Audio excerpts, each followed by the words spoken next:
Monsieur Lex, donc déjà, merci beaucoup d'avoir accepté l'invitation et de nous accueillir dans ce temple magnifique. Et donc, je voulais attaquer directement parce que c'est, comme je vous ai dit, le bouddhisme, je connais, mais dans les très grandes lignes. Et en essayant de faire quelques recherches avant de venir chez vous, j'ai vu qu'il y avait énormément de courants, etc. Mais la question que depuis tout petit, j'ai entendu des gens dire le contraire et son inverse, c'est est-ce que le bouddhisme est une religion? Mais tout dépend ce qu'on veut dire par religion. Mais en tout cas, nous, ici en Belgique, on se fait reconnaître comme philosophie non confessionnelle. D'accord. Parce que la Constitution belge, l'article 181 prévoit la possibilité des cultes. Premier paragraphe. Et deuxième paragraphe, c'est philosophie non confessionnelle. Ok. Mais culte, en plus en néerlandais, c'est eerdienst ou godsdienst. Ça implique un être supérieur. D'accord. Et donc, le bouddhisme est considéré depuis les coloniales et tout ça, les Britanniques surtout, qui étaient en Extrême-Orient, qui appelaient ça le bouddhisme comme une religion, parce que ça a les signes extérieurs d'une religion, avec des statues, avec des temples, avec des moines et des moniales et tout ça. Mais il n'y a pas de Dieu. D'accord. Bouddha n'est pas considéré comme un dieu. Il n'y a pas de Dieu, et il n'y a pas un créateur. Il n'y a pas de Dieu créateur. Ok. Et donc il n'y a pas un être suprême. En fait, Bouddha, la traduction de Bouddha, c'est du sanskrit, veut dire l'éveillé, celui qui atteint l'éveil. Donc c'est-à-dire qu'il a atteint, il a réalisé la vraie nature de son esprit. Donc il a déployé, il s'est épanoui pour atteindre la vraie nature de l'esprit. Donc dévoilé de toutes ce qu'on appelle les émotions perturbatrices, comme la haine, la colère, la jalousie, la cupidité, le narcissisme, l'égocentrisme, l'orgueil, et aussi on peut dire la confusion, stupidité, etc. Donc, qui sont des émotions qui voilent, qui empêchent de voir notre vraie nature. D'accord. Et donc, le Bouddha a atteint l'état de Bouddha, c'est-à-dire l'état d'un éveillé. Donc, il n'y a pas un Bouddha. Il y a dans l'histoire et dans l'univers, il y a plusieurs Bouddhas. Il y a beaucoup de Bouddhas. Ok. Parce que nous sommes tous, chacun, vous, tout le monde, est un Bouddha potentiel. Puisque s'il réalise la vraie nature de son esprit, il devient un Bouddha. D'accord. Et cette vraie nature de l'esprit, c'est celle que vous appelez dharma ou c'est quelque chose encore de différent? Non, dans toutes les traditions bouddhistes, on parle des trois joyaux. C'est-à-dire le Bouddha, le Dharma et la Sangha. Et ce sont... le Bouddha, d'une part, c'est pas seulement le Bouddha historique, qui a existé il y a 2600 ans en Inde.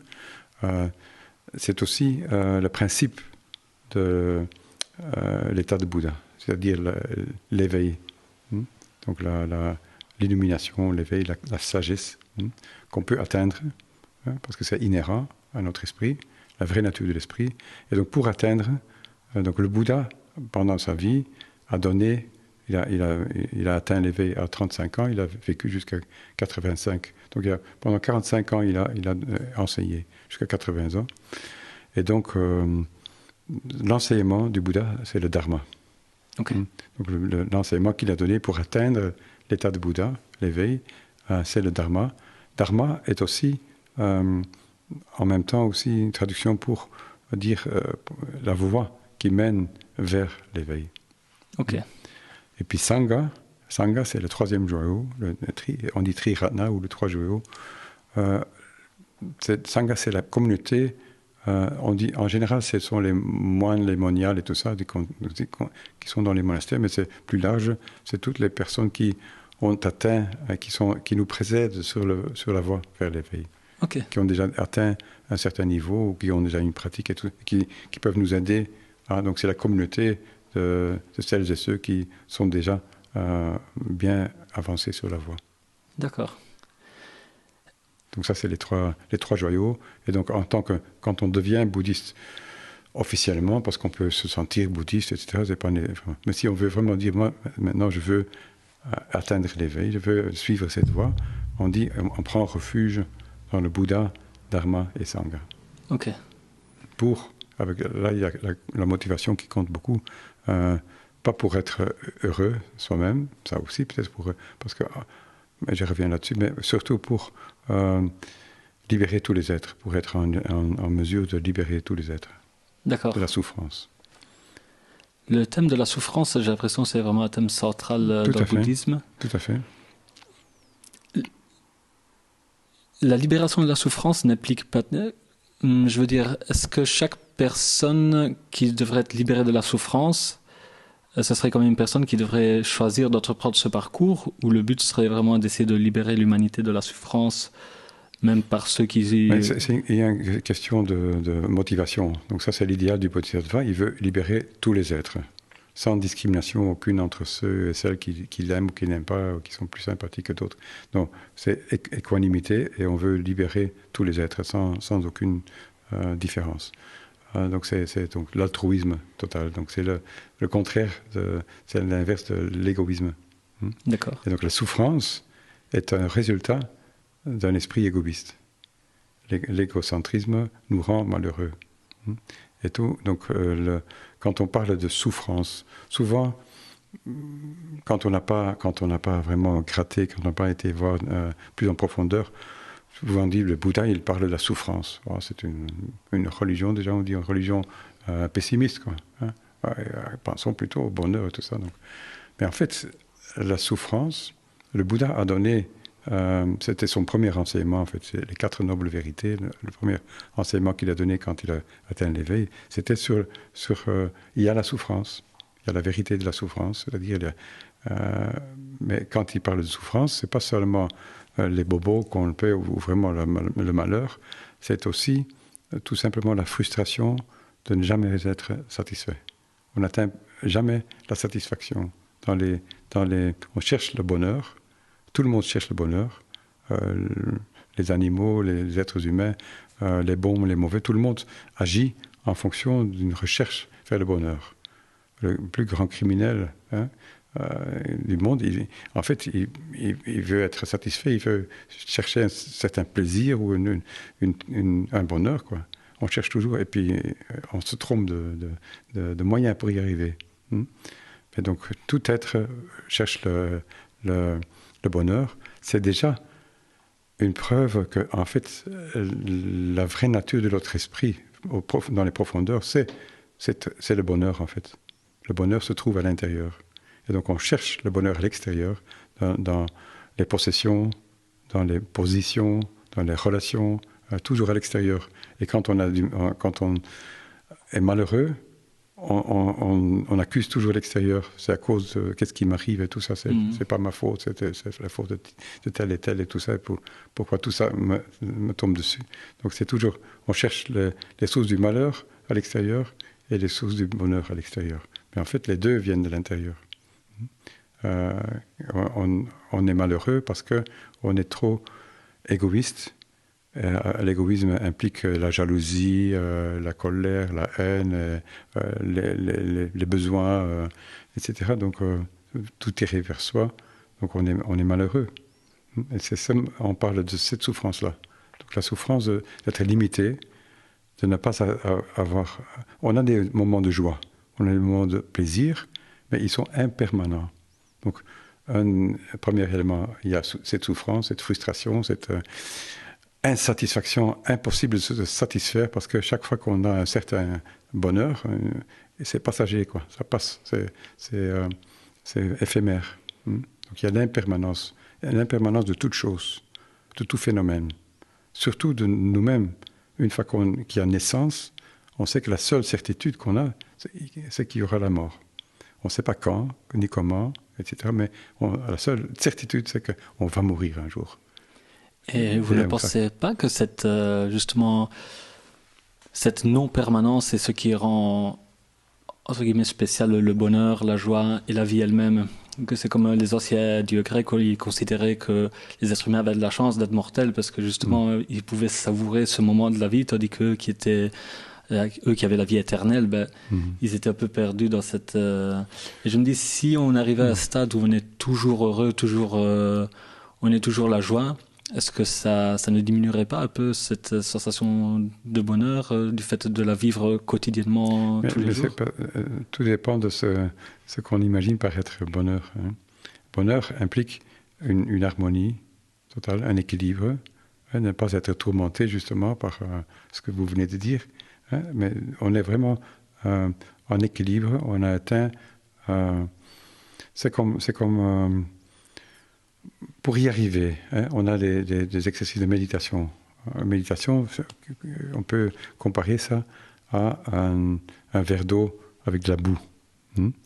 On met ce verre sur une table, la boue va descendre et puis l'eau va devenir claire. Mais c'est un peu la même chose avec l'esprit. Notre esprit est tout le temps tourmenté par des pensées incontrôlées, vagabondes comme ça. Et c'est difficile de contrôler l'esprit. On a des crises de colère parce que quelque chose, ou d'orgueil ou de jalousie, etc. Ou tout simplement des pensées, un bavardage intérieur comme ça, dont on ne se rend même pas compte. Et donc si on va s'asseoir et dans une bonne position, on apprend des exercices de méditation, c'est une discipline qu'on peut apprendre, tout simplement d'abord pour calmer l'esprit, comme le verre d'eau qu'on laisse se passer, on laisse. Et puis on se rend compte qu'il y a plein de pensées tout le temps, dont on n'est même pas conscient. C'est pour ça que les gens agissent avec des motivations dont ils ne sont même pas conscients, pour obtenir quelque chose ou pour éviter quelqu'un, etc. Donc, mais c'est des automatismes qu'on ne contrôle pas parce qu'on ne contrôle pas son esprit. Donc, la première chose, c'est tout le principe de la recherche du bonheur.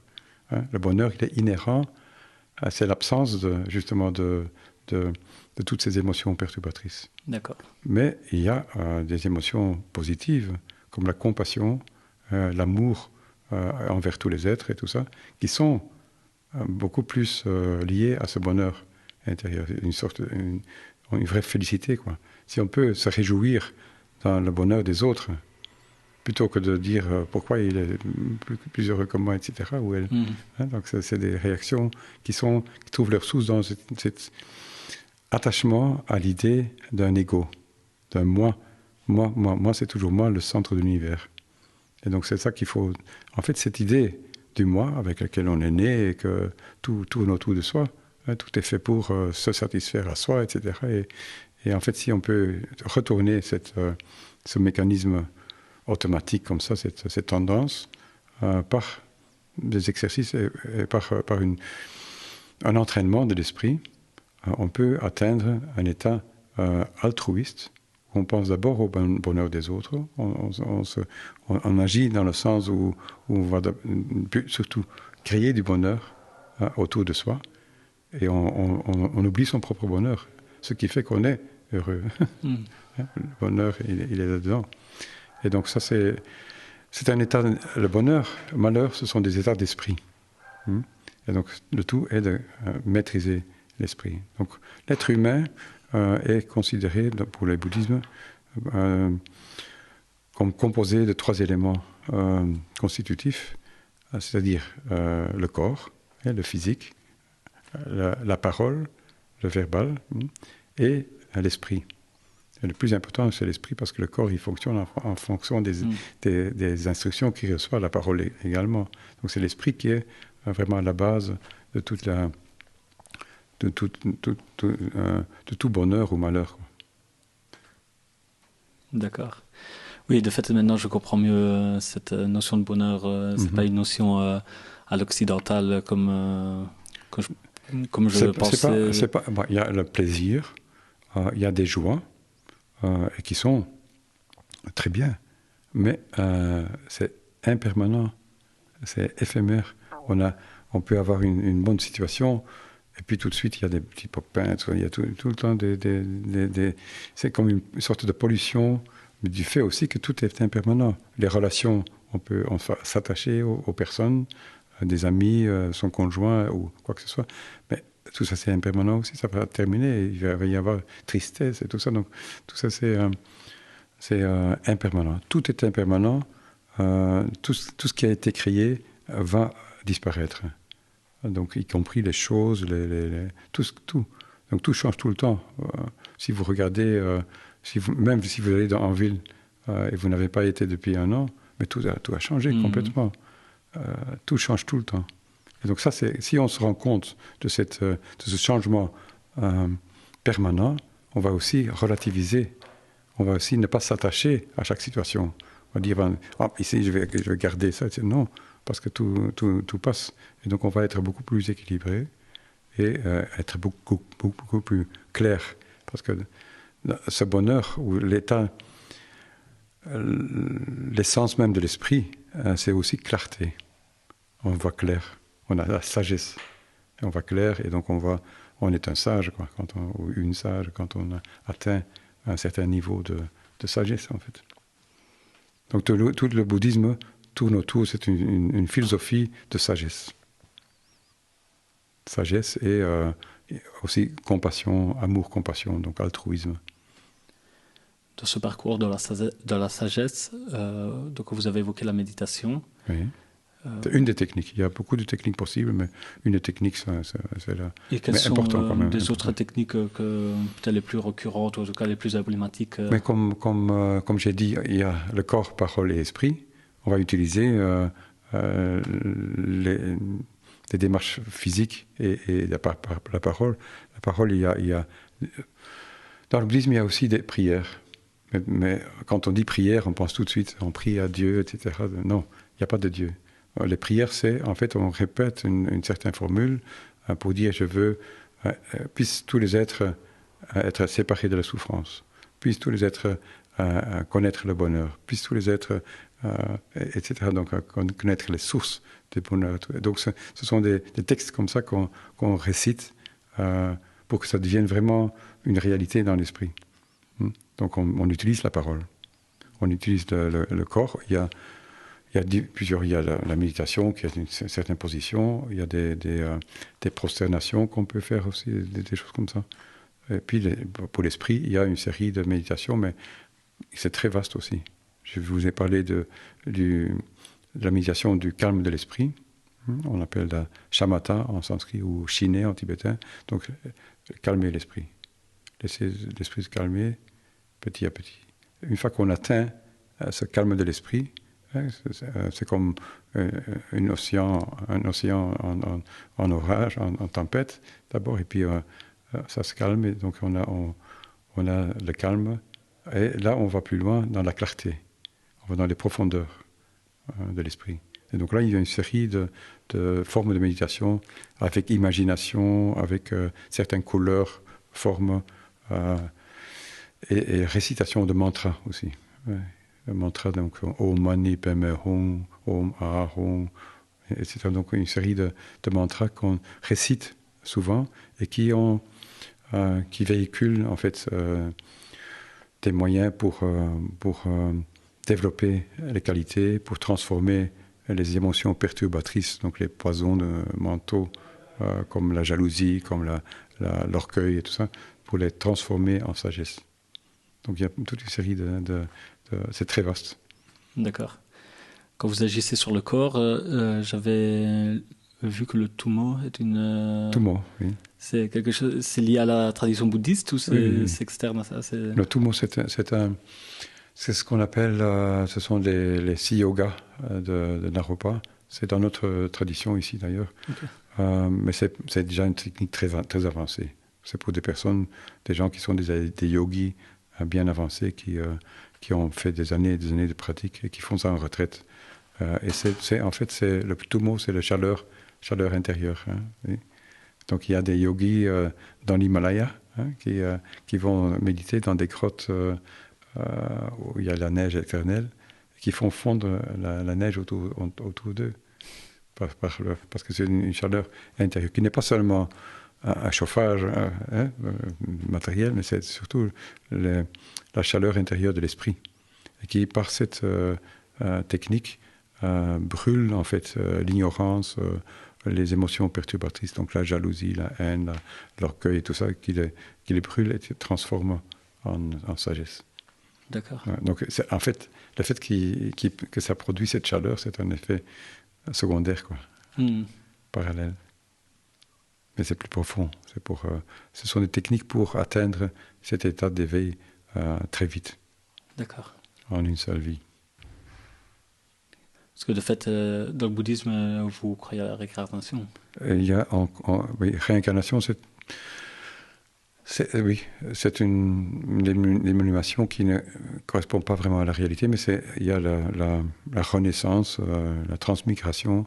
En fait, on dit que l'esprit, dans notre vie, ce corps, avec le cerveau et tout ça, c'est un peu comme le hardware. Hein. Mais il y a le software qui est l'esprit, en fait. Et un corps sans esprit, il est inanimé. C'est un cadavre. Hein. Donc, il faut l'esprit. Et donc, on dit que ce principe de conscience, donc si vous mourrez, il y a votre principe de conscience qui va se renaître dans un autre être qui n'est plus Simone. Mais déjà, on voit que dans notre vie, vous n'êtes plus la même personne qu'il y a 3 ans, qu'il y a 20 ans. Hein, donc tout change tout le temps aussi. Et donc, mais on va...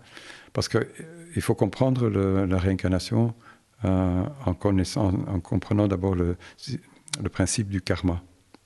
Karma est la loi universelle. Ce n'est pas un dogme, mais c'est une sorte de loi qui veut que quand on pose un acte, il va y avoir une réaction. Donc c'est action-réaction, mais aussi qui se fait sur le long terme aussi. Donc quand on pose un acte, c'est comme planter un acte ou une parole ou même une pensée qu'on formule, c'est une pensée de haine ou une pensée bénéfique. Ça plante des graines qui vont mûrir et un jour, ils vont donner des fruits empoisonnés ou bénéfiques et délicieux selon la motivation de l'acte. Si c'est un acte bénéfique, altruiste, pour faire du bien, il va y avoir un retour bénéfique. Si un acte est méchant et pour nuire, il va y avoir un retour de flamme. Mais à long terme, à court terme pour certaines choses, mais aussi à très long terme, sur plusieurs vies. D'accord.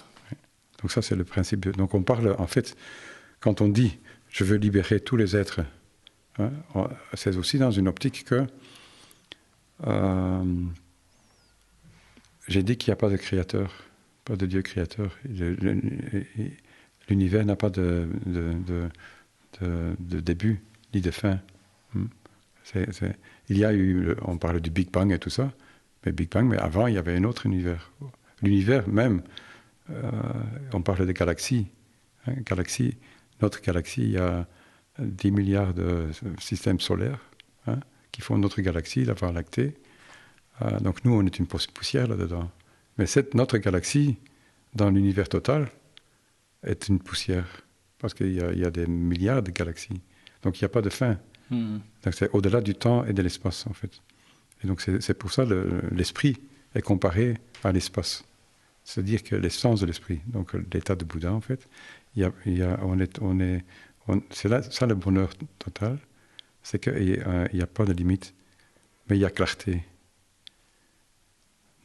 Et donc, il faut voir ça dans ce contexte-là. Si je veux libérer tous les êtres, ce sont tous les êtres de l'univers, pour toujours, quoi. Il n'y a pas de fin. Mais donc là aussi, il faut comprendre, bon, ça c'est donc le karma, ça veut dire tout ce qui nous arrive maintenant a des sources aussi dans des vies passées. Il y a des gens qu'on rencontre et tout de suite il y a des liens d'amitié qui se font et c'est incroyable, on ne sait pas pourquoi, mais ça flash, quoi, ça marche. Tandis que d'autres, on est tout de suite des problématiques et tout ça. Donc dans certaines vies, on a des ennemis, des amis, etc. Et donc on s'est battu ou bien on a bien vécu ensemble, etc. Donc on crée des relations karmiques. Le karma crée, donc il vient à maturité à un certain moment. Donc il y a des gens qui naissent très riches et tout ça, mais qui aussi un jour peuvent être pauvres comme tout. Donc tout ça, ça dépend des vies passées aussi. Et donc ça veut dire que il n'y a pas une prédestination, mais nous sommes maîtres de notre avenir. On n'est pas maître de notre passé. Le passé, c'est fait. On a agi tel quel. On peut essayer, par certaines pratiques bouddhistes, de purifier les actes négatifs qu'on a posés dans les vies passées et dans cette vie-ci. On peut purifier en regrettant, etc., avec certaines méthodes, dont on ne va pas trop entrer dans les détails, mais on peut essayer de purifier. Mais on a surtout le contrôle sur notre avenir. C'est pour ça que dans le bouddhisme, comme dans les religions et les philosophies, ça c'est universel, il y a l'éthique. Et donc on va agir. Surtout, l'éthique, c'est surtout sur le plan, donc là aussi au niveau corps, parole et esprit. Hein. Au corps, on ne peut pas tuer, on ne peut pas, etc. Donc sur le plan physique, on peut pas faire. Il vaut mieux pas poser certains actes qui sont négatifs parce que nuisibles pour autres, qui créent la souffrance. La parole, c'est mentir tout le temps ou dire du mal, etc., casser du sucre sur le dos des autres. Ça fait des effets aussi. Comme les paroles qui réunissent les gens, quand tout le monde est en train de parler mal de quelqu'un, dit même quand il ou elle a quand même telle qualité et tout ça. Donc c'est comme ça qu'on crée du karma. On subit le fait qu'on est très riche ou on est très pauvre ou on est dans une situation, même très riche, on peut être malheureux comme tout. Et donc le bonheur et le malheur ne sont pas liés à votre compte en banque. Parfois, ça peut être même malheureux quand il est trop grand. Et donc, mais c'est surtout comment on voit les choses, comment on vit les choses. Donc, si on sait que tout est impermanent, si on sait que tout est relatif, mais on peut, même dans des situations très pénibles, être parfaitement heureux et équilibré. Comme on peut être dans des situations où tout va bien, on est riche, tout le monde vous adore et tout ça, et on peut être dépressif et même malheureux comme tout, et même aller jusqu'au suicide. On voit ça. Donc c'est ça tout. En fait, le bouddhisme, c'est un art de vivre. Mais on donne des techniques, des méthodes pour y arriver. Et ça, c'est ce qu'on appelle le dharma. Donc, l'enseignement du Bouddha et l'enseignement de toute une série de maîtres qui sont venus par après et qui donnent des instructions qui nous permettent, qui nous guident un peu sur la voie vers l'éveil. Ça, c'est en quelques mots. Ah, c'est super. Est-ce que vous pensez qu'une sorte d'éveil puisse être atteint aussi par le biais d'autres religions? Oui, certainement. Le bouddhisme n'a pas le monopole de la sagesse. Il y a des techniques différentes. La grande différence, c'est qu'il n'y a pas de Dieu. Et donc, on ne veut pas... il y a ce cycle, c'est ce qu'on appelle samsara. Hein. Samsara, c'est le cycle des existences. On symbolise ça par une roue, la roue de la vie, et on voit qu'on tourne dedans, quoi, dans toute une série de différents niveaux d'existence. Mais c'est sans fin. Et donc on n'a pas le bonheur, on a la souffrance. Et cette souffrance, dukkha, c'est un mot en sanskrit, dukkha, veut donc dire on traduit par souffrance, mais c'est pas complètement ça. Il y a différents niveaux de souffrance, mais c'est surtout cette insatisfaction, quoi. On n'est jamais satisfait, on cherche toujours le bonheur. Tout le monde a cette volonté d'être heureux et en fait le sentiment qu'on n'y est pas, quoi, qu'on n'y est pas et qu'on attend quelque chose et on espère et on a peur et on a espoir. Et on est tout le temps entre et donc ça, le samsara, cette roue de l'existence, pour se libérer de ça, pour sortir de ce cercle vicieux, hein, mais pour ça, il faut maîtriser l'esprit. Donc ça, c'est toute la philosophie. Ça dépend donc de ce karma. Maintenant, il n'y a pas de dogme. Le Bouddha a toujours dit, il y a même des sutras qui le disent très clairement, ne croyez pas ce que je vous dis. Ne croyez pas ce qui est dit parce que ce sont des sages qui l'ont dit. Ne croyez pas quelque chose qui est dit parce que c'est écrit. Hein. Mais il faut essayer de réfléchir. Donc, en tant que bouddhiste, on ne se considère pas comme un croyant. La croyance, certaines religions, ils disent qu'on est croyant, nous on est croyants, il faut croire. Il y a des dogmes qu'on doit croire, qu'on doit accepter, parce que bon, Dieu est là, il y a un Dieu et des choses comme ça. Et on ne peut pas sortir de ça. Dans le bouddhisme, il n'y a pas de mystère. Il y a des choses qu'on ne comprend pas. Mais mystère, dans le sens judéo-chrétien du terme, c'est surtout, on n'a pas le droit de savoir. C'est Dieu qui sait. On peut pas être aussi arrogant de vouloir savoir. Hein? On ne peut pas comprendre. Donc dans le bouddhisme, non. Il faut comprendre. Donc le Bouddha a dit, ne croyez pas ce qui est dit, parce que ça a été dit, et parce que tout le monde pense comme ça. Il faut vraiment comprendre. Essayer donc toute la démarche de quelqu'un qui veut aller plus loin dans la voie du bouddhisme, c'est de comprendre tout. Donc, mais ça ne veut pas dire qu'on dit non, je ne vais pas croire, je n'y crois pas. Etc. Non, on peut dire, tiens, Dieu, c'est quoi? Alors on va voir, on réfléchit là-dessus, et donc si on comprend que Dieu existe, alors ok, on vous laisse, c'est comme ça. Mais donc c'est la même chose avec l'ego, le moi. La sensation, j'en ai déjà parlé, la sensation du moi. Mais en fait, il est où ce moi? Donc on va méditer là-dessus. Où est-ce que le moi? Est-ce qu'il est dans la tête, dans le cœur? Mais dans le cœur, où? Il a quelle forme? Quelle texture et tout ça? Quelle couleur? Et en fait, quand on cherche, on n'y trouve pas, on voit que c'est une idée fixe. On est né avec ça et en fait, on a hérité ça aussi dans des vies passées. On est dans cet état d'esprit. D'ailleurs, quand on voit des enfants, pour reparler de cette réincarnation, on voit des enfants, même des jumeaux, nés le même jour, le même moment, dans la même famille, avec la même éducation, les mêmes écoles et tout ça, mais ok, les deux se ressemblent physiquement, même pas toujours, mais physiquement, mais l'un peut être très orgueilleux, tandis que l'autre est très généreux. Ils ont leur caractère, comme on dit. Il y a un caractère. Et les caractères, ça sont en fait des traces qui viennent d'autres vies. C'est le karma, c'est le bagage karmique qu'on porte avec soi. D'accord. C'est ça qui fait qu'il y a cette réincarnation. C'est dans ce sens-là qu'il faut comprendre. D'accord.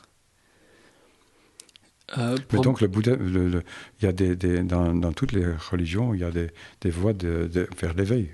C'est sûr, on a beaucoup de respect pour tout ce qui est spirituel, oui. Et philosophie, oui, spiritualité, oui. Et vous avez des méditations dans lesquelles vous allez rechercher l'unité, parce que c'est justement, je pourrais me rattacher à l'idée de Dieu.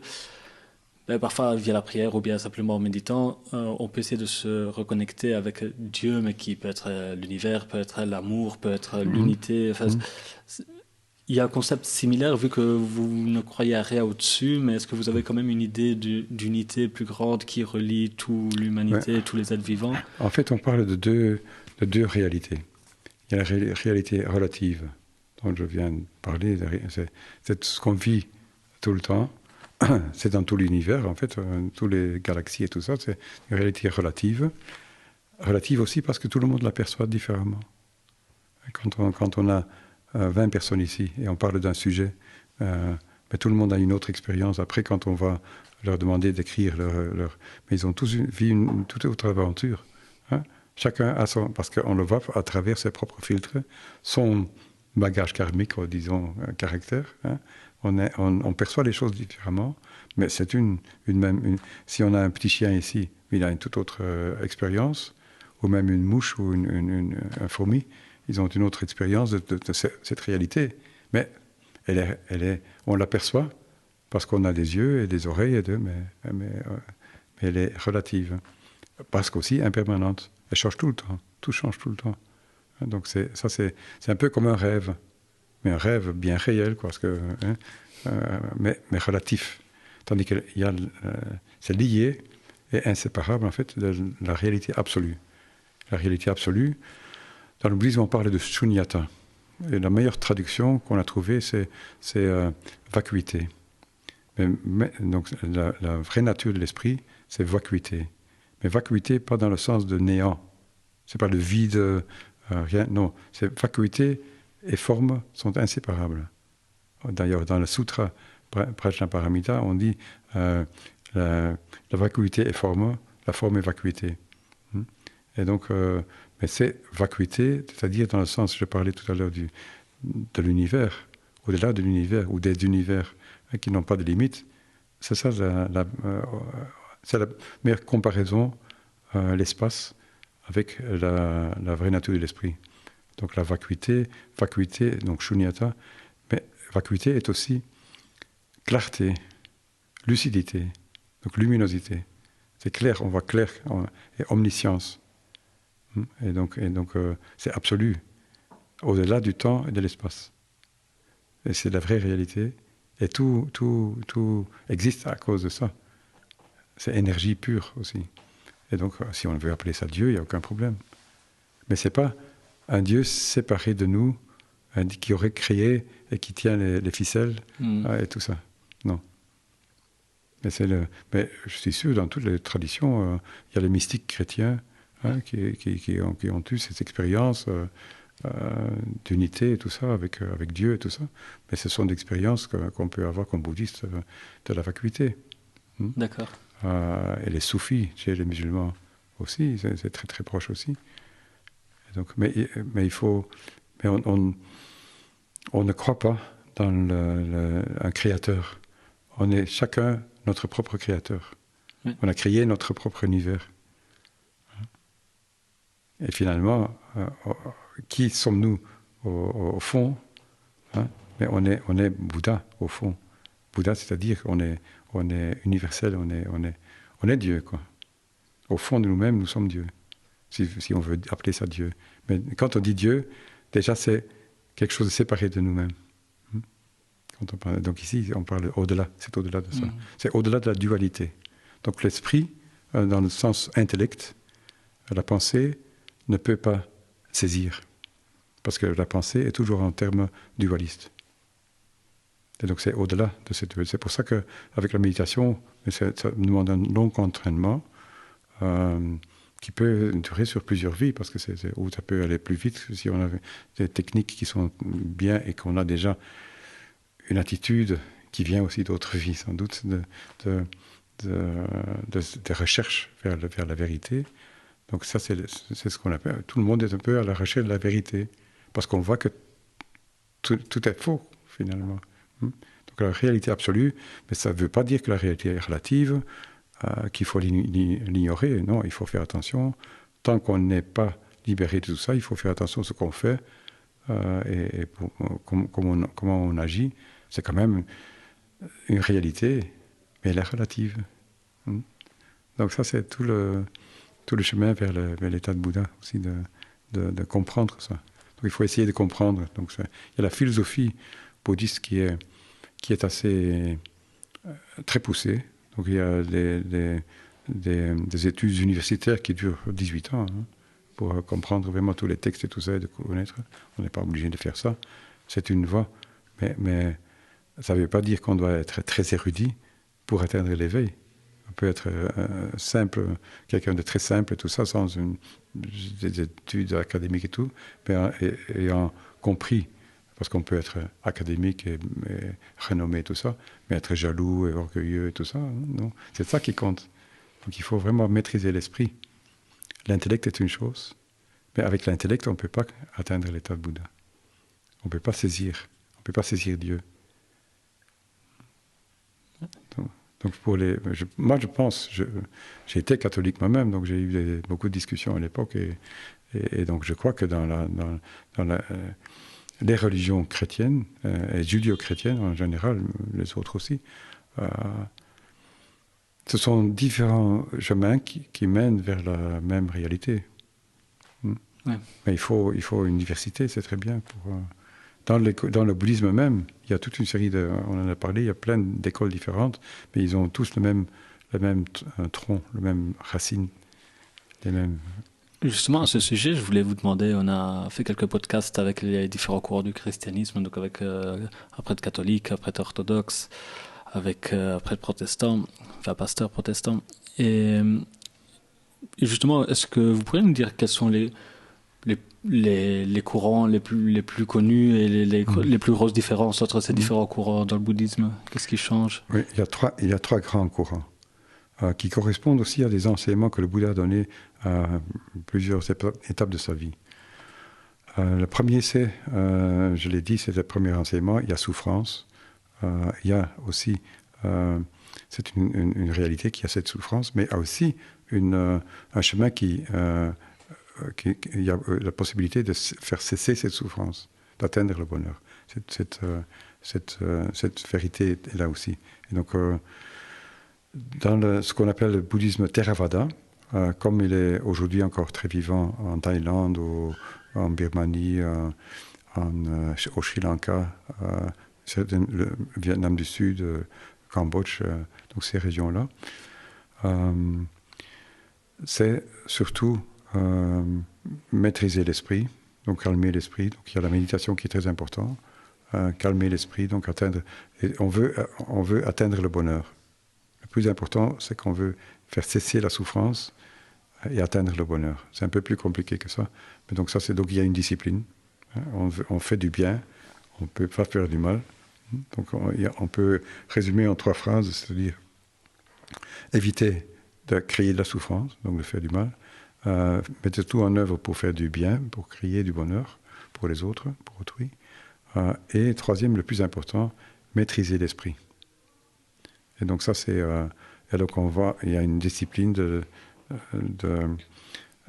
là, on a le principe de monastique. Donc en Thaïlande, en Birmanie et tout ça, on voit beaucoup de moines.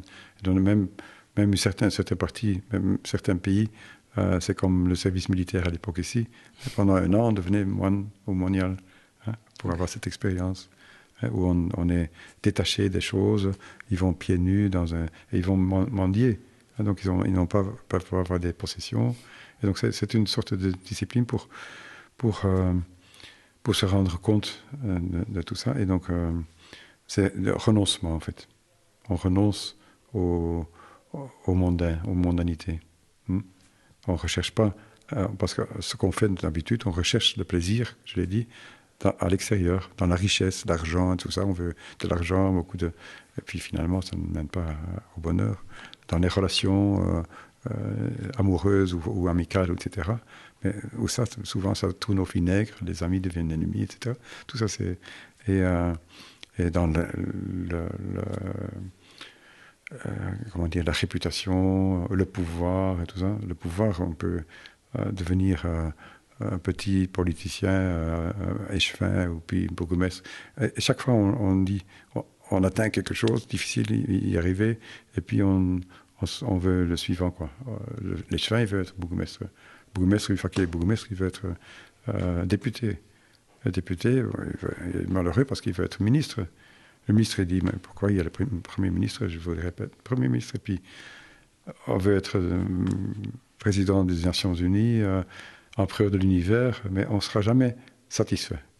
Donc il y a une insatisfaction permanente. Même chose avec les comptes en banque, tu veux être milliardaire, 100 milliards et tout ça, on toujours se sentir pauvre, parce que pourquoi j'ai pas plus?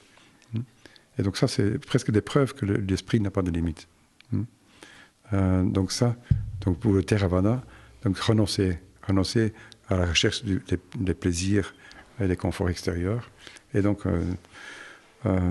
méditer, et faire du bien, éviter du mal.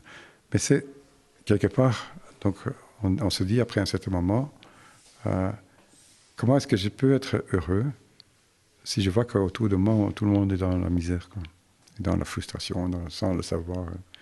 Et donc ça, c'est ce qu'on appelle le Mahayana. Mahayana, yana veut dire le véhicule, et Maha, ça veut dire grand, c'est du sanskrit. Donc grand véhicule, c'est-à-dire d'avoir un grand esprit. C'est-à-dire qu'on ne recherche plus son propre bonheur, on recherche le bonheur des autres.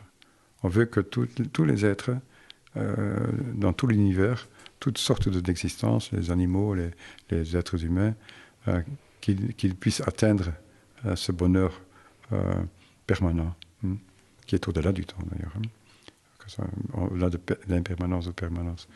Et donc ça c'est Mahayana, c'est le bouddhisme tel qu'il a été développé plus tard dans la vie du Bouddha, mais aussi plus tard dans les universités bouddhistes de l'Inde, du nord de l'Inde. Et donc là, il y a énormément ça a été énormément développé. Et c'est donc surtout basé sur, d'une part, la sagesse, la compréhension de la nature de l'esprit, donc sunyata, donc la vacuité, et d'autre part, la compassion, l'altruisme. Donc c'est inséparable. Pour atteindre l'éveil, il y a une inséparabilité entre cette réalisation de la vraie nature de l'esprit, vacuité, clarté, lucidité, avec cet engagement pour libérer tous les êtres. Donc un amour, compassion universelle, sans aucune différence. Donc ça, c'est le Mahayana. Là, c'est surtout préservé au Japon, en Corée, en Vietnam du Nord, et puis aussi en Chine, en Mongolie. Puis troisième, c'est surtout c'est ce qu'on appelle le Vajrayana, c'est-à-dire le véhicule de diamant, on dit. Vajra, ça veut dire diamant. C'est-à-dire, c'est que avec la même motivation du Theravada, je l'ai dit, donc cette discipline, cette renoncement et cette méditation, développer cette méditation, la maîtrise sur l'esprit, avec l'intention, la motivation de libérer tous les êtres et d'atteindre la sagesse suprême, mais avec des méthodes, on va utiliser des méthodes qui sont très rapides. Vous avez parlé de Tummo. Donc ça, c'est vraiment du Vajrayana. C'est des techniques où on va travailler avec le corps, parole et esprit.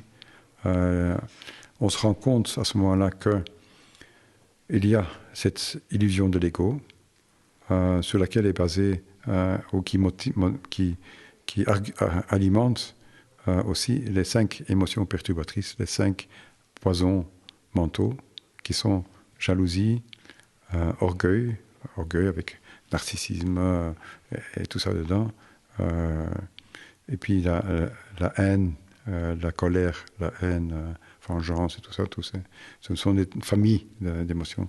La cupidité, avarice, convoitise, donc vouloir tout pour soi, et puis la confusion, ignorance, bêtise, stupidité, tout ça. Donc incapacité de voir clair. Ouais. Et donc ces 5 émotions perturbatrices qui nous alimentent, tout le monde a une partie de tout ça, dans différentes combinaisons. Il y a des gens qui sont très jaloux, il y a des gens qui sont très orgueilleux, arrogants et tout ça, mais chacun a son caractère, comme j'ai dit, en différentes. Mais donc on va travailler là-dessus.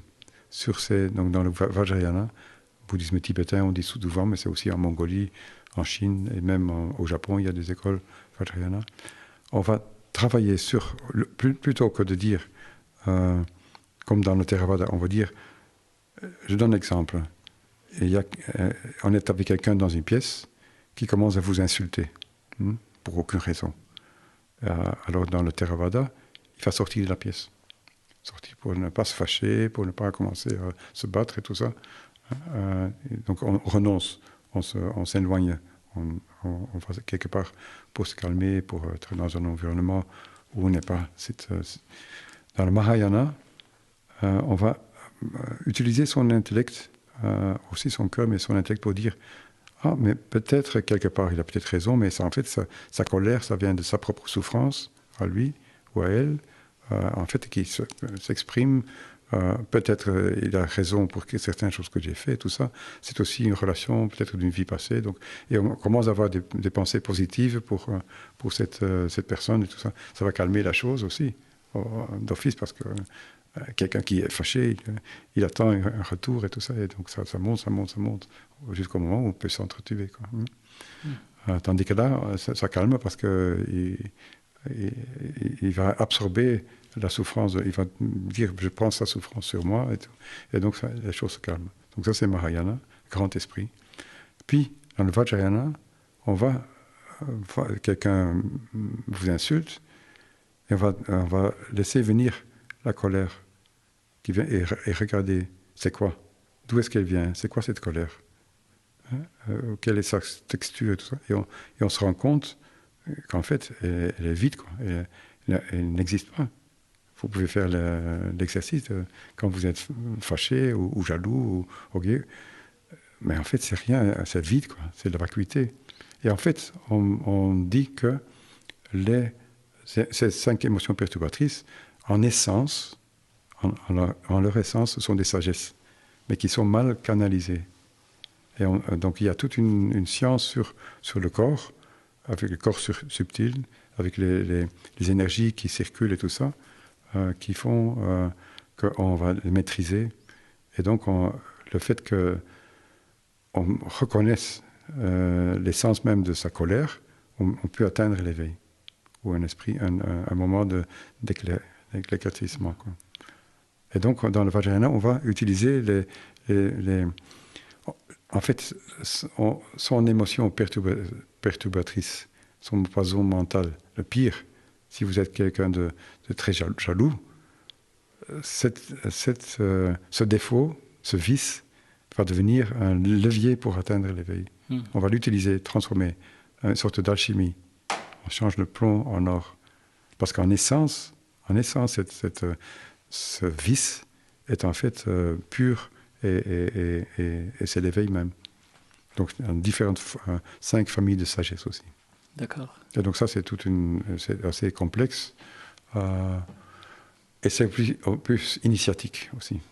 Donc il faut passer plusieurs pratiques. On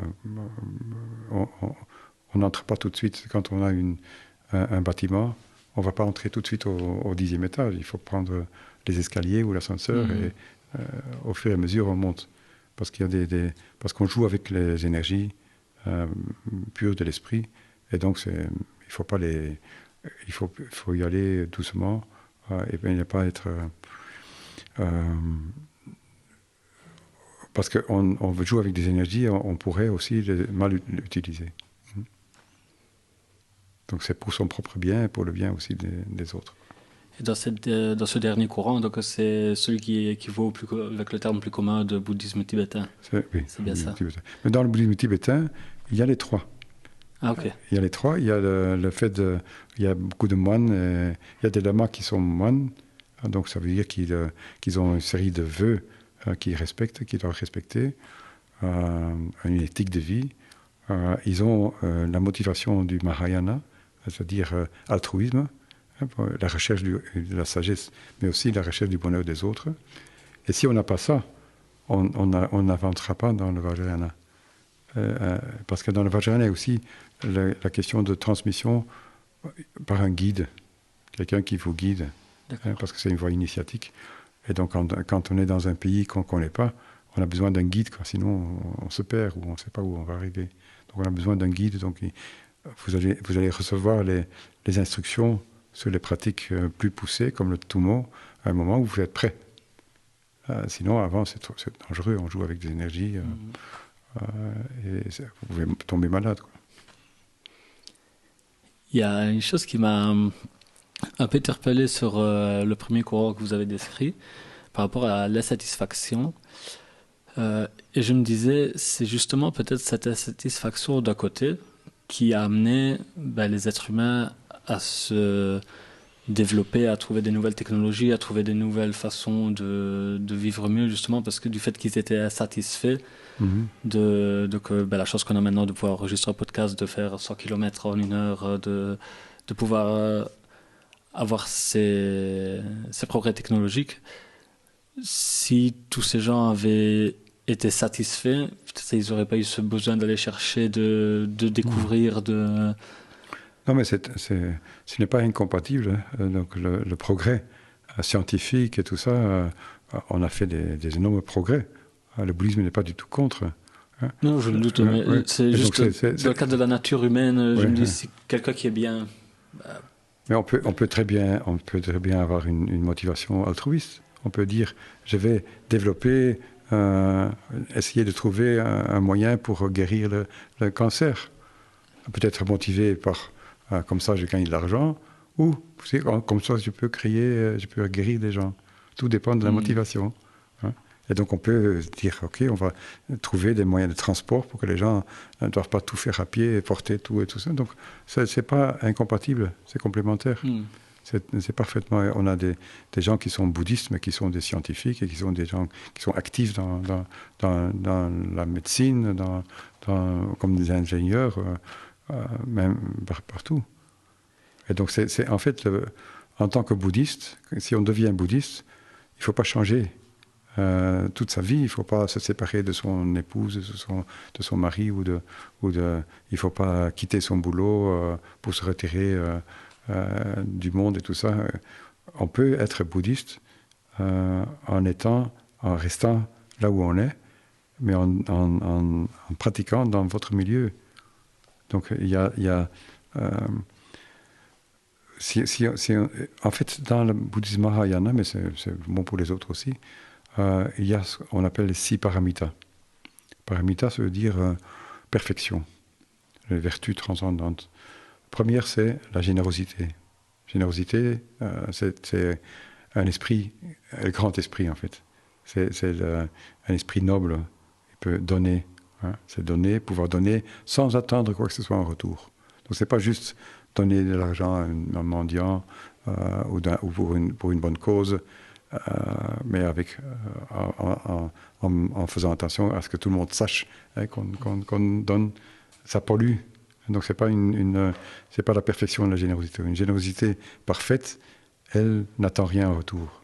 Elle donne là où c'est nécessaire et sans arrière-pensée, sans que ce soit comme un investissement, comme sur un compte en banque, on met de l'argent ou dans une entreprise, on investit avec l'esprit de dire je vais gagner de l'argent finalement. Et souvent, on donne aussi. Et la meilleure façon, ou une des façons pour savoir si on a une générosité parfaite, c'est de constater que quand on a tous des gens à qui on a beaucoup donné de notre temps, on a investi dans ces personnes, et le jour où on est soi-même en difficulté, on dit « Ah mais oui, c'est vrai que j'ai beaucoup aidé cette personne, je vais lui demander », et qu'on trouve une porte close, alors on se fâche. Avec tout ce que j'ai fait pour lui ou pour elle, regarde comment elle réagit. Alors là, on se rend compte qu'en fait, la motivation n'était pas pure. On n'a pas juste donné de manière désintéressée. Quelque part, on attend, on est très généreux, et on attend, voilà, comme ça, je suis sûr que quand je suis dans la misère, moi-même, je sais à quelle porte je peux aller toquer. Donc ça, c'est un moyen de savoir. Donc la générosité pure, mais j'ai revenu là-dessus, elle est liée à la sagesse. Deuxième, c'est l'éthique. J'en ai parlé beaucoup. L'éthique au niveau corps, parole et esprit, donc ne pas faire du mal, faire du bien, donc on ne va pas entrer là. Mais de manière aussi spontanée, parfaite. Pas seulement au début, c'est un entraînement, ce serait un peu artificiel pour certaines choses. On a renoncé à certaines choses, mais après un certain moment, quand c'est parfait, on est bon, il y a cette bonté intérieure qui se manifeste. Impossible de faire du mal à qui que ce soit. Troisième, c'est la patience. La patience, c'est... Souvent, on dit que la patience, c'est pour les lâches, quoi. Il faut se battre, quoi. Surtout dans le monde des affaires et tout ça, on dit il faut se battre, il ne faut pas... et puis, enfin, faire bouger les choses. En fait, la patience, c'est plutôt une force énorme. C'est comme une montagne, quoi. C'est-à-dire capable dans chaque situation de la vie, tout ce qui nous arrive est bien accueilli et on voit le côté positif. Même la situation la plus pénible, on peut être en équilibre et voir, même parfois voir le côté comique, parce qu'on dit quelqu'un qui a beaucoup d'humour, c'est quelqu'un qui a de l'esprit, on dit, qui est spirituel. Donc c'est une qualité, donc c'est une clarté de l'esprit aussi. Et donc dans les situations les plus difficiles, voir le côté positif et même pouvoir avancer grâce à ça. Ça, c'est la patience, la persévérance, ou énergie, enthousiasme et tout ça. C'est de tout faire avec bien réfléchi d'abord, mais tout aller jusqu'au bout de ce qu'on a commencé. Donc ne pas laisser tout tomber parce que c'est trop difficile. Aller jusqu'au bout, y compris sur la voie spirituelle. Parce qu'on peut se fatiguer, parce que c'est quand même difficile et pouf. Donc vraiment cette persévérance. Cinquième, c'est la concentration méditative. J'ai parlé déjà du verre avec de la boue qui descend, donc entraîner l'esprit. Et là, il y a plusieurs niveaux. Et puis, sixième, c'est sagesse. Sagesse dans le sens de la compréhension de la vraie nature de l'esprit. Donc la réalisation de cette faculté, surtout avec l'accent sur la clarté, luminosité, les bontés parfaites pour amour, compassion. Les 5 premières, générosité, éthique ou discipline, patience, persévérance et concentration, ne peuvent être parfaites que par la sagesse. Voilà. Et donc ça, c'est quelque chose qu'on peut utiliser dans la vie de tous les jours. Quelqu'un qui est généreux, qui est une éthique pure, qui est tolérant, patient, qui continue, qui est énergique, qui maîtrise son esprit et qui a cette sagesse, mais c'est le citoyen parfait. Et qu'il soit ouvrier dans la rue, qu'il soit médecin, prof d'UNIF ou femme de ménage ou quoi que ce soit. Mais c'est quelqu'un de parfait. Et donc on peut utiliser ça, c'est une voie pour avancer vers l'éveil. Donc même dans le monde, même dans la vie de tous les jours, sans quitter ses habituels. Évidemment, il y a certaines activités qui sont plutôt négatives, d'autres qui sont vraiment inutiles et tout ça, juste pour le plaisir ou même parfois négatifs. Donc on va quand même changer certains comportements. Mais on ne va pas changer son métier. On peut arriver à l'éveil en gardant les mêmes restants en famille et tout ça, comme vous voulez. Mais utiliser ces outils. Donc c'est accessible pour tout le monde, mais il doit y avoir une volonté de le faire. Et donc on ne va pas essayer de convertir les gens. Ça c'est contraire au bouddhisme. Il faut que ça réponde à une demande. Quand quelqu'un vient à la recherche du bonheur et d'une spiritualité, à ce moment-là, c'est bienvenu c'est bien de donner, quoi. De donner mais sinon, on ne fait pas de la publicité pour dire venez méditer, tout ça, non. Devenez bouddhiste, non. Le Dalai Lama, chaque fois qu'il vient en Occident, il était en 2016 ici au Heysel, 10 000 personnes. Ben, il a dit, comme il l'a dit souvent avant, mais ne devenez pas bouddhiste. Vous n'avez pas besoin, vous avez tout ce qu'il faut. Mais utilisez ce que vous avez pour développer vous-même spirituellement. La figure du Dalai Lama, justement, je voulais vous poser la question, il représente quoi le Dalai Lama dans la tradition bouddhiste? On a toujours tendance à comparer à la chrétienté, hein. Et donc il n'y a pas de pape. Donc il n'est pas un pape, il est un sage, quoi. C'est un sage. Lui, c'est une 14e réincarnation et il était dans l'histoire du Tibet, il était aussi le souverain du Tibet. D'accord. Dans le système institutionnel tibétain, c'était le Dalai Lama qui était le chef d'État. Okay. Donc il a renoncé à ça. En 2011, il a dit c'est fini ça. Maintenant, dans la communauté en exil, parce qu'il y a quand même 100 à 150 000 Tibétains en exil, il a dit maintenant il y a tous les pouvoirs qu'il y avait pour le Dalai Lama, il faut arrêter avec ça.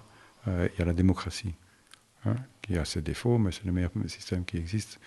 Et donc, il y a un chef de gouvernement qui est élu pour maximum 6 ans et tout ça. Et donc, il renonce, mais c'est surtout... Et d'ailleurs, c'est surtout le bouddhisme tibétain, le Vajrayana, en Thaïlande, on dit, oui, le Dalai Lama, mais ok, c'est un sage, on respecte, mais il n'a rien à nous dire, quoi. C'est pas comme le pape qui peut nommer des évêques et des cardinaux et des choses comme ça. Et quand vous parlez de 14e réincarnation, comment on établit, comment on sait que c'est lui la réincarnation, c'est pas un autre enfant ou c'est oui, lui-même donc qui il doit passer par toute une série de tests. Et en fait, c'est basé, pour le Dalai Lama, c'est basé surtout, on va consulter une série de sages.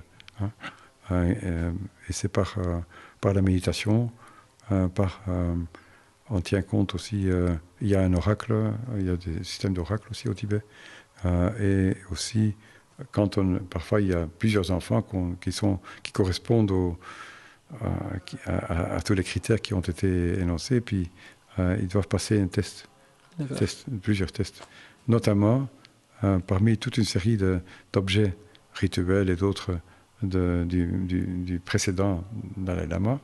Il doit choisir celle donc un enfant de 2-3 ans doit choisir les objets rituels comme des cloches ou des torches qui appartenaient à son prédécesseur.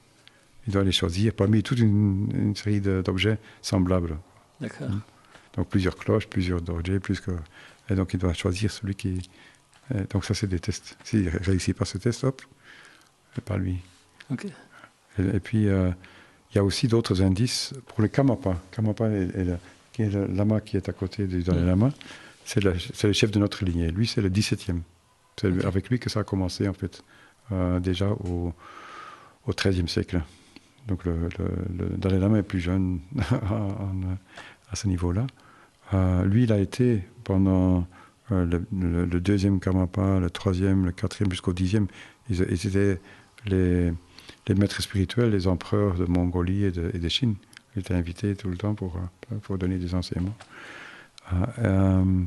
Et lui, c'est le seul, en fait, avec qui ça a commencé, en fait, avec le Karmapa, et qui écrit chaque fois qu'il meurt. Avant, il écrit une lettre avec le nom de l'enfant, l'année de naissance, le lieu de naissance, le nom des parents et une description du lieu où il est né. Okay. Et donc, il a une lettre, et souvent, il la donne, même quelques années avant sa mort, il la donne à quelqu'un autour, de manière, comme on dit à Bruxelles, en stummelings. Hein. Vous connaissez ça? Non, je connais pas. C'est une expression, bon, sans le dire, quoi, comme si quelque chose... Okay.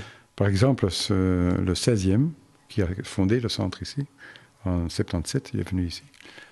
Il est mort en 81 aux États-Unis, quand il était en voyage. Et il avait donné une amulette, un peu... moi, j'ai quelque chose comme ça ici, qu'un lama m'a donné aussi. Et là-dedans, il y a un mandala qui est plié en petits morceaux. Et donc, il a donné ça à un qui est le Taisi Tupa, qui a été son successeur pour la liguer, qui a été le maître du nouveau. Donc, il a donné la transmission. Et donc, on n'a pas trouvé au début. On a attendu 5-6 ans pour savoir où est la lettre, quoi. Et seulement, il s'est rappelé à un certain moment, in tempore non suspecto, il a donné une amulette. Il a dit, ça, un jour, ça sera utile. Et donc, il s'est rappelé ça, il a trouvé la lettre. Et donc, ça, c'est vraiment... Moi, j'ai rencontré le 17e Karmapa à plusieurs reprises, même quand il avait encore 20 ans. Mais et je connaissais son prédécesseur. Mais il était un charisme terrible et très, très fort, quoi. On voit quand on entre dans une pièce, c'est déjà avec le prédécesseur, les gens qui sortent, ils ont un smile comme ça, ils savent pas ce qui leur arrive, quoi. Parce qu'il est tellement rayonnant et une bonté, une sagesse. Et le Dalai Lama, c'est terrible aussi. En fait, ce sont vraiment on voit on dit que on peut avoir des Bouddhas aujourd'hui, quoi. Donc, c'est pas le Bouddha historique, mais ce sont comme des bodhisattvas, c'est-à-dire des gens qui ont atteint l'éveil. Mais l'état de Bouddha ou un Bouddha sur le plan, bon, on dit que dans cet univers, il va y avoir 1000 Bouddhas. Et on est dit, ça c'est Sakyamuni, il y a un 2600, c'est le 4e. Okay. Donc, quand son enseignement sera tout à fait disparu, qu'il n'y a plus rien, le nouveau Maitreya va venir, notre Bouddha. Il y aura toujours un Bouddha qui viendra. Okay. Donc ça, c'est des aspects... on ne doit pas croire, hein, comme j'ai dit, le Bouddha lui-même a dit, il ne faut pas croire, mais ça c'est ce qui se dit. Hein, c'est ce que le Bouddha a dit d'ailleurs, mais il y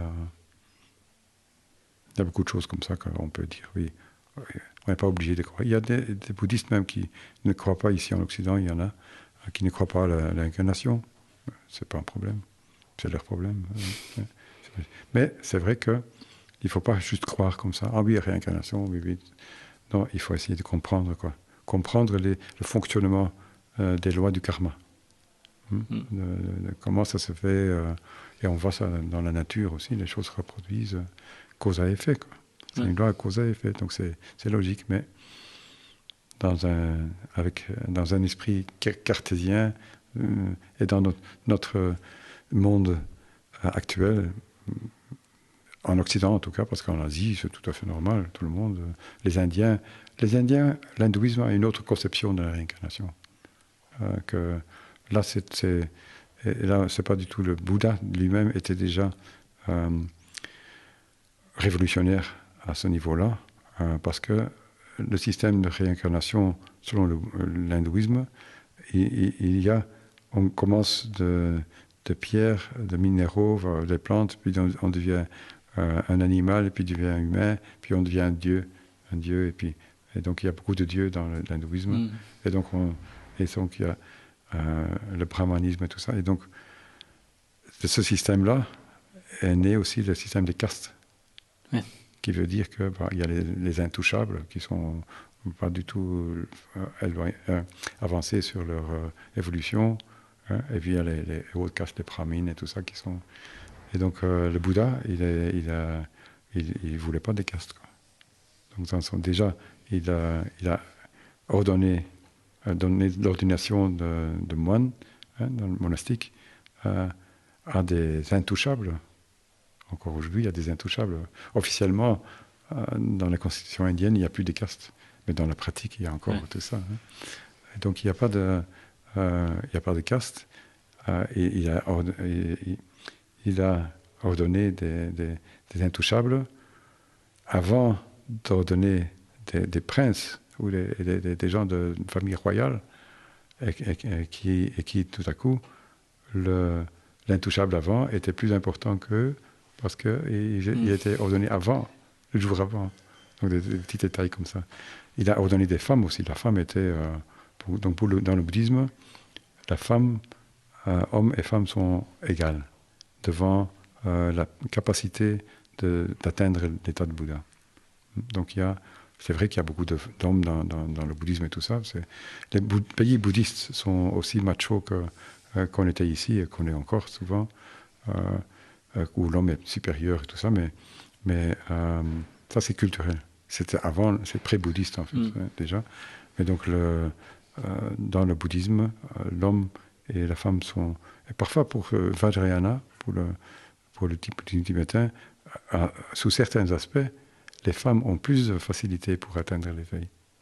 Donc c'est presque supérieur. Mais donc normalement, il y a hommes et femmes sont égaux. Donc là, il était révolutionnaire dans son temps. Il y a 2600 ans, il faut voir.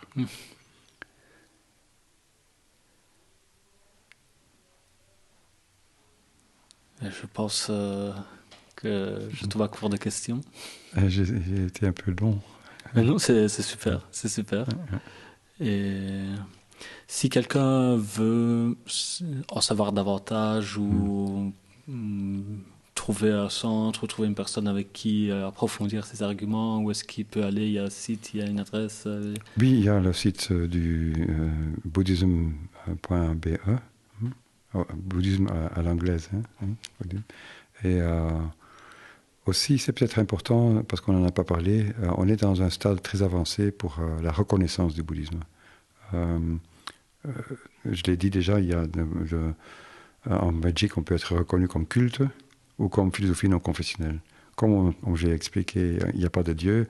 On a choisi à l'unanimité de se faire reconnaître comme philosophie non confessionnelle. Il y a une spiritualité, c'est clair, mais il n'y a pas de Dieu. Donc on pourrait dire, c'est une religion sans Dieu. On pourrait dire ça, si on veut être précis. Mais dans la Constitution, on parle de culte, on ne parle pas de religion. Il y a un endroit à l'article 24 où on parle d'enseignement, on dit religion, les religions reconnues et la morale laïque. Mais là, quand on va traduit en néerlandais, on parle même de godsdienst. Donc culte, on dit eredienst, donc ça veut dire un service pour mettre à l'honneur, donc un être suprême. C'est encore plus clair dans l'article 24 où on dit godsdienst. God c'est Dieu, hein, service à Dieu. Donc ça, on n'est pas, c'est pas pour le bouddhisme. On avait demandé à l'époque de rajouter un paragraphe pour le bouddhisme, hein, parce qu'on est entre les deux. Et c'est non, on ne peut pas toucher à ça parce que ça va ouvrir la boîte de Pandore. Et donc, la Constitution, il ne faut pas trop toucher, c'est dangereux. Et donc, maintenant, on a le Conseil des ministres parce que ça fait 17 ans qu'on a demandé officiellement cette reconnaissance. Ce gouvernement, qui est là depuis 2020, dans sa déclaration de gouvernement, donc un peu le programme du gouvernement, c'est écrit noir sur blanc, c'était du 30 septembre 2020, ce gouvernement reconnaîtra le bouddhisme comme philosophie non confessionnelle. Et donc on a, avec le ministre qu'on a maintenant, on a fort avancé, la loi est terminée, on est passé devant le Conseil des ministres, on a demandé l'avis des régions et des communautés, puis il y a eu l'avis du Conseil d'État, hein, sur le plan juridique et tout ça vient d'être fait. Maintenant, on va encore une dernière consultation des régions, le Conseil des ministres, et en principe, à la fin de cette année-ci, ça passe au Parlement. D'accord. Et donc le bouddhisme sera reconnu à ce moment-là. Donc c'est important de le rajouter. Ah oui, clairement. Ouais. Un gros travail. C'est super. Super de pouvoir, justement, de l'ajouter dans cette case, que ce soit pas... Vu que vous-même, vous ne le considérez pas comme une religion, que vous ne reconnaissez pas de Dieu au-dessus, que vous puissiez être reconnu, c'est essentiel. Ah oui, c'est important parce qu'il y a quand même, selon les sondages qu'on a fait, les études qu'on a fait, il y a 150 000 bouddhistes en Belgique qui se considèrent comme bouddhistes, mais il y a 600 000 personnes qui sont sympathisants, c'est-à-dire qu'ils ont déjà lu un livre, allé voir un film, aller écouter une conférence et tout ça, qui se disent, bon, si je devais choisir, j'aime bien le bouddhisme quand même. Mais d'ailleurs aussi, il y a, dans ce temple, tous les jours, on a une méditation, tous les soirs à 6h30, pendant une demi-heure, ou pour ceux qui veulent pour 2 fois, donc une heure. Méditation silencieuse, tout simplement silencieux. On a des chrétiens qui viennent, on a des athées qui viennent, on a des musulmans qui viennent, des juifs qui viennent, hein, et des bouddhistes aussi, évidemment. Mais on ne va pas demander à l'entrée, est-ce que vous êtes bouddhiste? Ouais, non, c'est libre à tout le monde. Donc notre temple, en Belgique, et partout dans le monde, les temples bouddhistes sont ouverts, les portes sont ouvertes dans les 2 sens, pour entrer et pour sortir. Donc on ne doit pas dire d'abord il faut devenir bouddhiste et puis il faut rester ici. Non, on a des gens qui sont... Il y a même... le père Bernard de Gives, il est décédé il y a 2-3 ans, avant le Covid encore, à l'âge de 107 ans. Hein. C'était un jésuite d'abord, et puis moine trappiste, qui a été dans les années 70-80, a été en Inde, il a rencontré le Dalai Lama, il était ami avec lui, il a étudié le bouddhisme et pratiqué le bouddhisme, tout en étant chrétien. Donc il a utilisé et il n'est pas seul, hein, mais je le prends comme exemple, il utilise les techniques bouddhistes de méditation pour approfondir sa propre spiritualité. Donc ça, c'est très bien. Le bouddhisme ne dit pas, non, vous n'êtes pas bouddhiste, vous pouvez pas. Non, c'est ouvert. On peut utiliser, et c'est ce comme a dit le Dalai Lama, pas nécessaire de devenir bouddhiste. Vous avez tout ce qu'il faut, mais utilisez, pratiquez. Super. Monsieur Lex, merci beaucoup pour l'accueil et pour votre temps. Et à très bientôt. Ok, très bien.